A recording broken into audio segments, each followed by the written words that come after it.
Hello बच्चों, स्वागत है आपका आपके अपने YouTube चैनल एडुकेट ट्यूटोरियल पर। तो जैसा कि हमने लास्ट वीडियो में एक्सरसाइज 1.1 का इंट्रोडक्शन पढ़ा, एक्सरसाइज 1.1 को बहुत अच्छे से कंप्लीट करी।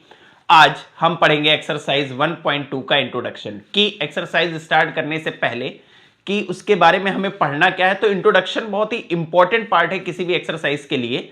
तो आप कभी भी इंट्रोडक्शन को मत स्किप करिए, इंट्रोडक्शन को जरूर बहुत अच्छे से पढ़िए, तो आपको बहुत ही हेल्प मिलेगी एक्सरसाइज करने में।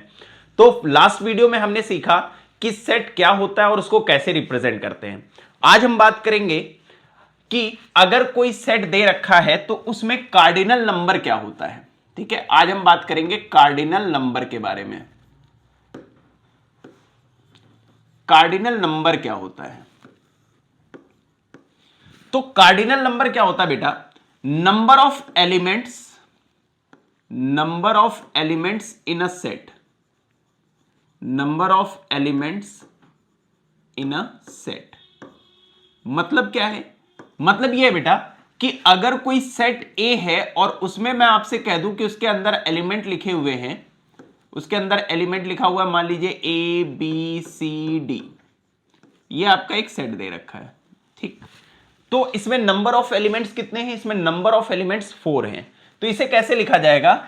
एन ए, जो रिप्रेजेंट कर रहा है कार्डिनल नंबर को, और ये क्या रिप्रेजेंट कर रहा है? Number of elements in set ए। तो कितने एलिमेंट्स हैं? 4 एलिमेंट्स हैं।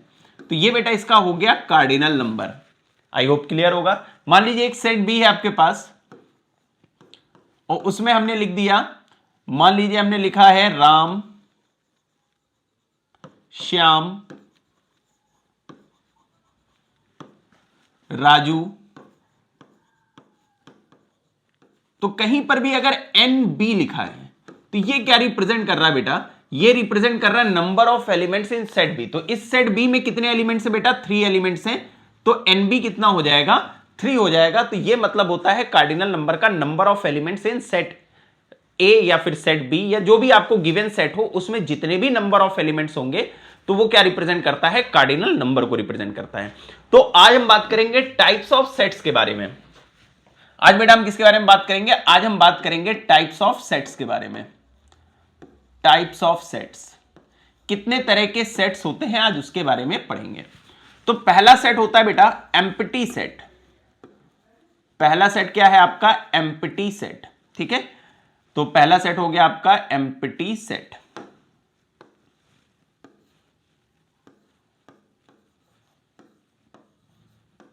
एम्प्टी सेट क्या होता है? तो जैसा नाम, एम्प्टी मतलब जो खाली हो, जिसके अंदर एक भी एलिमेंट ना हो, मतलब कार्डिनल नंबर क्या हो? 0 हो, उसे हम क्या कहते हैं? Empty set. ठीक, कहने का मतलब है a set is said to B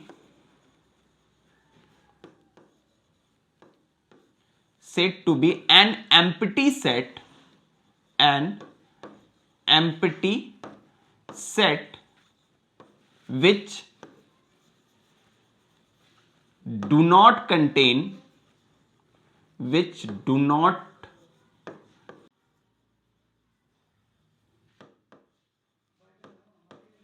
any element। I hope समझ पा रहे होगे आप क्या मतलब है। कहने का मतलब है एक ऐसा सेट जो एक भी एलिमेंट कंटेन ना करे। It is represented by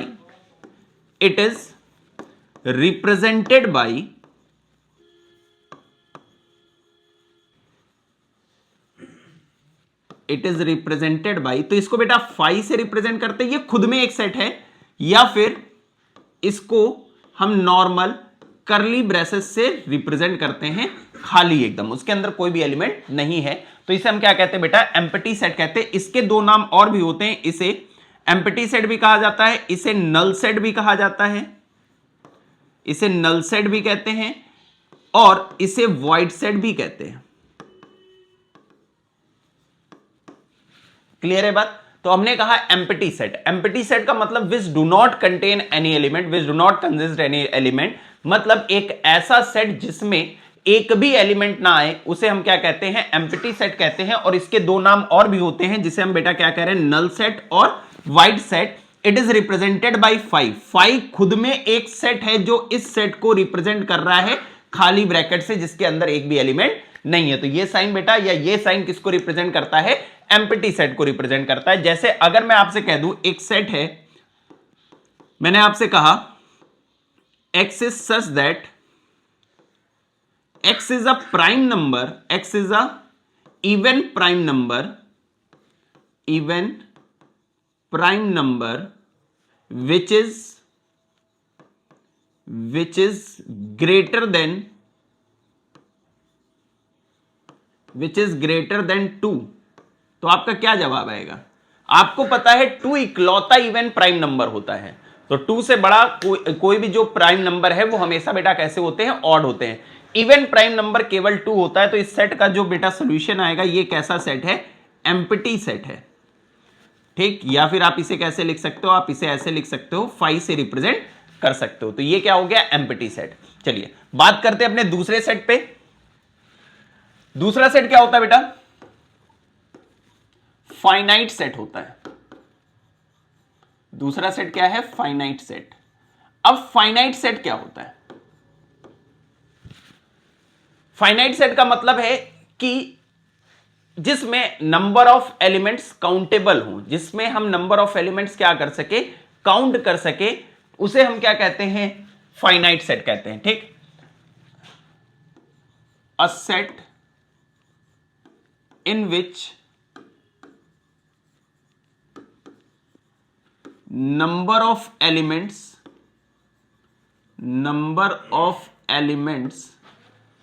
are countable।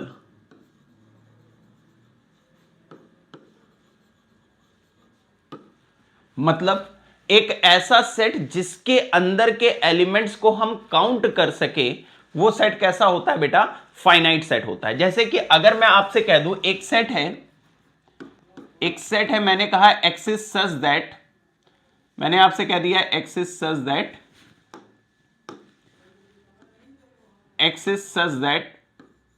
x is vowels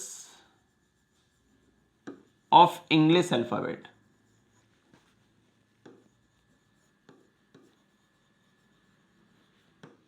तो इसमें बेटा आप क्या कहोगे? इसमें आप कहोगे सर AEIOU। तो इसमें जो नंबर ऑफ एलिमेंट्स है बेटा, ये काउंटेबल है। 1 2 3 4 5, मतलब NA जो है वो कितना हो गया? 5 हो गया। मतलब जब नंबर ऑफ एलिमेंट्स हम काउंट कर सके तो वो कैसा होगा बेटा? फाइनाइट सेट होगा। अगर मैं आपसे कह दूं एक सेट B है, x is such that x equals to 3n, where n belongs to natural number and n is greater than and equals to greater than and less than 4। तो क्या होगा? तो आप कहोगे सर x की value 1 रखेंगे तो 3 आएगा, 2 रखेंगे तो 6 आएगा, 3 रखेंगे तो 9 आएगा। तो इस सेट में भी नंबर ऑफ एलिमेंट्स क्या है? काउंटेबल है, जिसमें हम काउंट कर सकते हैं कितना कार्डिनल नंबर है। तो इस तरह के सेट को बेटा हम क्या कहते हैं? फाइनाइट सेट कहते हैं। तीसरा आता है बेटा इसमें infinite set. Infinite set, infinite set के में क्या मतलब हुआ? जिसके एलिमेंट्स काउंटेबल ना हो। A set in which number of elements are uncountable. जैसे मैं आपसे कह दूं एक सेट A है, x is such that x is a natural number, x is a natural number और x is greater than मैंने बेटा कह दिया आपसे 10। तो अगर आप इस सेट को बेटा डिफाइन करोगे तो आप क्या कहोगे? 11 12 13 14 अप टू कहां तक जाएगा? इनफाइनाइट तक। तो इसके एलिमेंट्स अनकाउंटेबल हैं। तो ऐसे सेट को हम क्या कहते हैं? इनफाइनाइट सेट कहते हैं। आई होप क्लियर होगा आपको कि एम्प्टी सेट क्या होता है, फाइनाइट सेट क्या होता है और इनफाइनाइट सेट क्या होता है। ठीक है, एक बात और नोट करके एक बात समझ लीजिए यहां पे क्या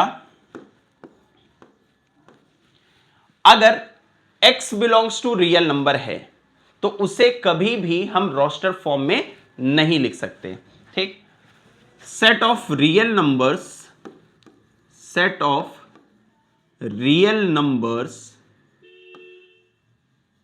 can not be represent in a roster form. इसे बेटा हमेशा हम किस में लिखते हैं, सेट बिल्डर फॉर्म में लिखते हैं। क्यों? क्योंकि अगर रियल नंबर की बात करें तो इसका कोई भी पर्टिकुलर पैटर्न नहीं होता है। क्यों? क्योंकि अगर आप कोई भी दो नंबर लेते हो उसके बीच में भी इनफाइनाइट रियल नंबर होते, तो इसका कोई भी पर्टिकुलर पैटर्न नहीं हो सकता है। इसलिए हम हमेशा रियल नंबर के सेट को बेटा किस में लिखते हैं, सेट बिल्डर फॉर्म में लिखते हैं। आई होप आपको यह बात क्लियर होगी। तो नेक्स्ट टॉपिक है बेटा इसमें इक्विवेलेंट सेट। क्या है? Equivalent set. तो ये इक्विवेलेंट सेट क्या है? इक्विवेलेंट सेट बेटा तब होता है जब two sets A and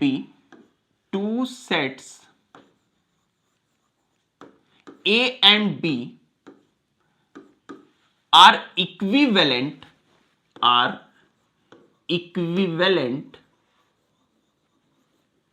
when their cardinal number are same, when their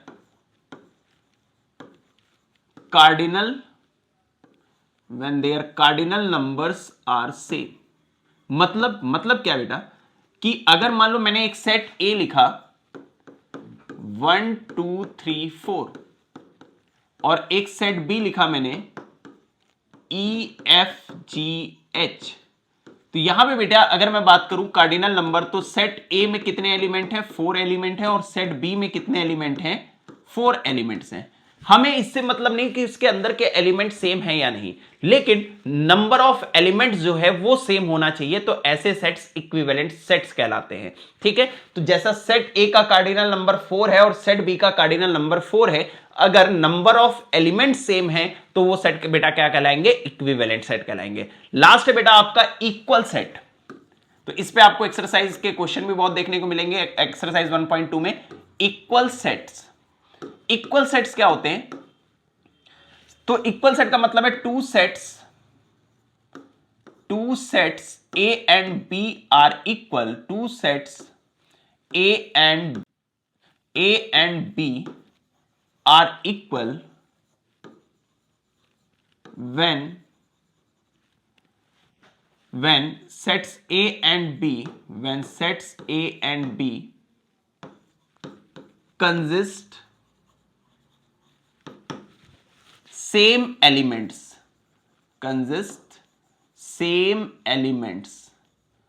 मतलब क्या बेटा?